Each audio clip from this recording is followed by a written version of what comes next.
कौम में एक बहुत बड़ा मैसेज दिया। मैं आप लोगों का तहे दिल से राजस्थान कुरैशी महासभा की तरफ से बहुत बहुत मुबारकबाद देता हूँ, शुक्रिया अदा करता हूँ। साथियों, एक बात और बताऊं, अध्यक्ष जी, आप पुराने अध्यक्ष हो हमारे कांग्रेस के, वो साहब हमारी कौम में, कुरैशी कौम मेहनती कौम है, हर काम में, हर चीज में आगे रहती है, लड़ाई में भी आगे रहती है, समझ गए ना?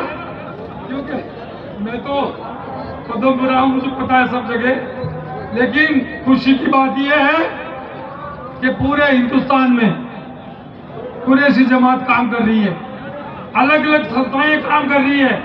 आपके यहाँ कस्बा विकास समिति के नाम से काम हो रहा है, जमीतुल कुरैश के नाम से काम हो रहा है, कुरैशी महासभा के नाम से काम, लेकिन काम तो कौम का हो रहा ना।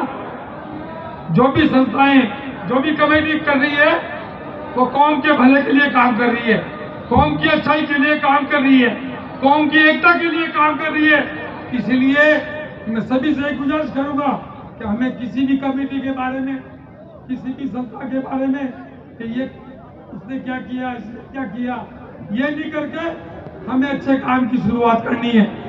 और एक बात, हमारी कौम में पढ़ाई की बहुत कमी रही है और हमें इस बात का फक्र है कि आपके यहाँ दो शख्सियत बैठी है, दोनों राजस्थान विधानसभा की पहली कुरैशी कौम के एमएलए रहे।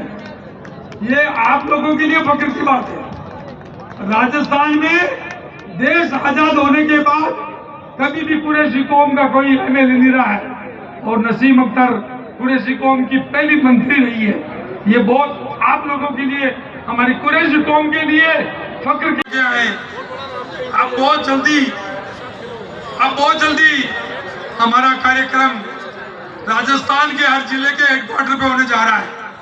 सिर्फ हमारा एक ही मकसद है कि कुरैशी कौम सबसे पहले शिक्षा में मजबूती प्रदान करे। यदि आपके हाथ में, आपके बच्चों के हाथ में कलम होगी, शिक्षा होगी, तो उनको सरकारी नौकरियां भी मिलेगी और प्राइवेट सेंटरों में भी आपकी नौकरियां मिलेगी, तो आप लोग आर्थिक रूप से मजबूत होंगे।